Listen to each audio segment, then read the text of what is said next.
Iglesias de todas las religiones, sumergidas ahora bajo metros de agua por el aumento del nivel de lagos y ríos, es un test suficiente para poner a prueba la fe de algunos, o probar a otros que hay solo hombre y naturaleza.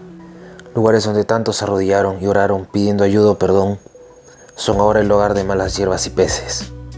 Estas iglesias hablan de la capacidad del hombre para construir lugares maravillosos y su capacidad de destruirlos. A continuación hablaré de algunas de estas iglesias. Las aguas que llegaron hasta la superviviente iglesia de San Roque en Villanueva, que hoy en día sigue en pie, a pesar de que el agua llega casi hasta el campanario.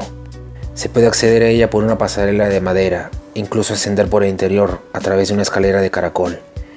Se la conoce como la Catedral de los Peces, y es un enclave de gran importancia ecológica. La iglesia de San Nicolás en Mavrovo, Macedonia, fue construida en 1850 y estuvo accesible durante 153 años, hasta que se decidió que se necesitaba en el pueblo un lago artificial. En un momento, la iglesia se sumergió por completo, pero sigue reapareciendo de nuevo, sobre todo en verano con las sequías del siglo XXI. ¿La naturaleza o el destino nos quieren decir algo con estas reapariciones? Una hermosa y surrealista vista, la iglesia del Santo Rosario en Karnataka, la India, emerge y se hunde bajo las aguas cada año.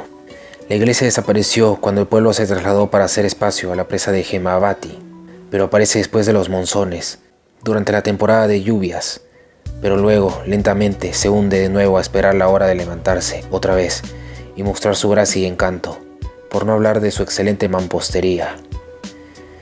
Petrolândia es una ciudad de Brasil, cerca del río de São Francisco, que fue trasladada, o al menos parte de ella, cuando fue construida una represa.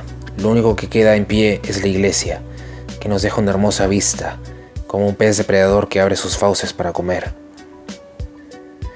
La iglesia de Krokino, en el antiguo pueblo de Vologda Oblast, en Rusia, fue construida entre el borde del río Shexna y el lago Onega. De acuerdo con el fotógrafo Sharon, es muy antigua, habiendo sido construida en el siglo XV, pero se inundó en la década de 1980, cuando los soviéticos construyeron una planta hidroeléctrica cercana. Sin embargo, sigue todavía en pie después de todos estos años. Nos queda imaginar lo que habría parecido estando nueva. Ahora en ruinas, la iglesia es un espectáculo inolvidable. En su arquitectura se puede ver que era hermosa en su mejor momento, pero ahora tiene un tipo de belleza diferente. El edificio se ha convertido en una popular atracción turística.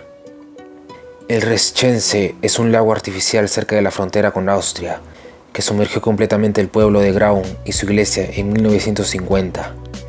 A excepción de la torre del campanario del siglo XV, el lago tiene 72 pies de profundidad y la iglesia fue demolida en su mayoría la semana antes de que se inundase la zona.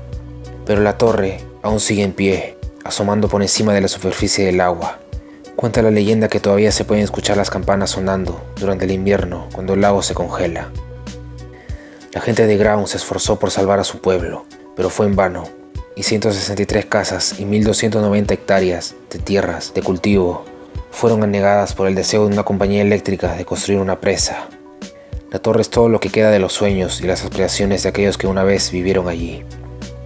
El campanario Caljacín es todo lo que queda del monasterio de San Nicolás, construido entre 1760 y 1800. Según Wikipedia, se considera un símbolo de la vieja Rusia que desapareció después de la revolución. En 1939, Stalin decidió inundar la ciudad para hacer un embalse en el río Volga. La misma abadía fue desmantelada. Sin embargo, cuando los turistas se interesaron en ver este inusual espectáculo, el gobierno apuntaló el campanario e hizo un pequeño islote donde pueden atracar los barcos. Es un sitio hermoso e imponente, sobre todo al pensar en todos aquellos que trabajaron en su construcción, solo para recordar que se sumergió debido a la voluntad de otros hombres. Estas iglesias sumergidas hablan de la capacidad del hombre para construir lugares maravillosos y su capacidad de destruir. Hemos inundado pueblos enteros con presas y embalses, pero de alguna manera las iglesias siguen en pie, invencibles sobre la superficie del agua. ¿Un hecho de la naturaleza o es un mensaje de Dios?